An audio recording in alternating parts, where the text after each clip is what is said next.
Dr. Mike Willett. He is going to show you the proper way to make, what are we calling this? An old-fashioned. No, say it right. Old-fashioned. The perfect old-fashioned. The what, quote unquote, the best old-fashioned ever made. According to me. That's a reliable source. All right, so what we start out with a couple big square cubes in each glass. I usually use a slice of orange.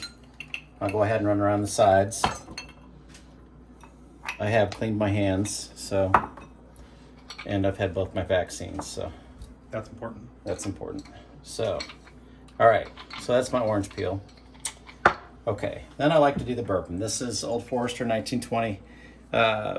Aside from the Statesman and maybe the birthday Old Foresters, it's probably the best. And it's actually probably one of the best to make an old-fashioned with because it's 115 proof. You want to be able to taste the bourbon, right? Never been open? Open now. All right, I'm pretty liberal with the bourbon. You don't want to drink too many of these.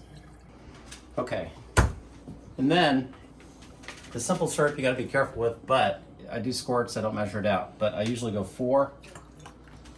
All right, then I use Regan's orange bitters.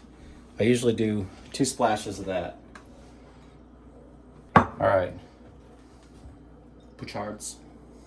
Love this, aromatic cocktail bitters. And usually if I just use this, I'll do 6 dashes, but I do only 4 because of the 2 of those. Then Luxardo, the best cherries for an old-fashioned on demand. I'm gonna do 2 in each one. Then I do a little bit of the syrup. Now, I just came across a really good cherry. It's Woodford Reserve Bourbon Soaked Cherries. I don't have them, they're coming in on Wednesday. These are the Copper Kings. And I like these because they're crispy.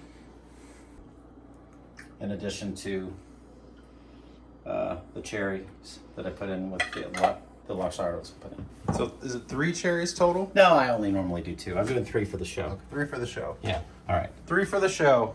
And then what's important, actually I found out from drinking these at bars, is that the bartenders always take a long time stirring. It's like, where the hell's my drink? It's because they're still stirring it. The reason they do that is not just the mixing, but they want the ice to melt down a bit. That's why I like the big square cubes. That's 1 down. I like that proper mixing spoon that you have there. This is the correct one to use, yes. Now since this is for the show, I'll go ahead and do this for you guys. I don't use these. Oh goodness. This is a special. Does an old-fashioned usually have an umbrella in it? No, it doesn't. That's my old-fashioned. Oh, this is the best old-fashioned ever made. Has an umbrella, people. You heard it here first. It's just for the appeal. All right, there we go. Booyah. It's your show, so I'm going to give you the commemorative peak glass. Oh, here you get this too. Oh, yeah. Nice. I'll keep my umbrella, you guys can.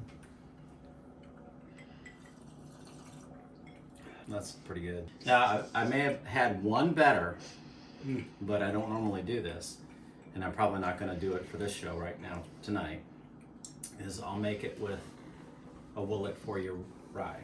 You're gonna tell people on camera that you put Willet I did. in a mixed drink. I did. You're gonna admit that out loud. I did do it just once, and I might do it twice For the show. for the show, but only once, right? Yeah. Only once. Yeah. And was it not one of the One of the best. awesome? But maybe the best. I Right. don't know. But That might be the but best. This is the second best. That's how you make a perfect old fashioned, according to Yeah. my book. Yep. That's Great how it's stuff. done. You guys heard it here first.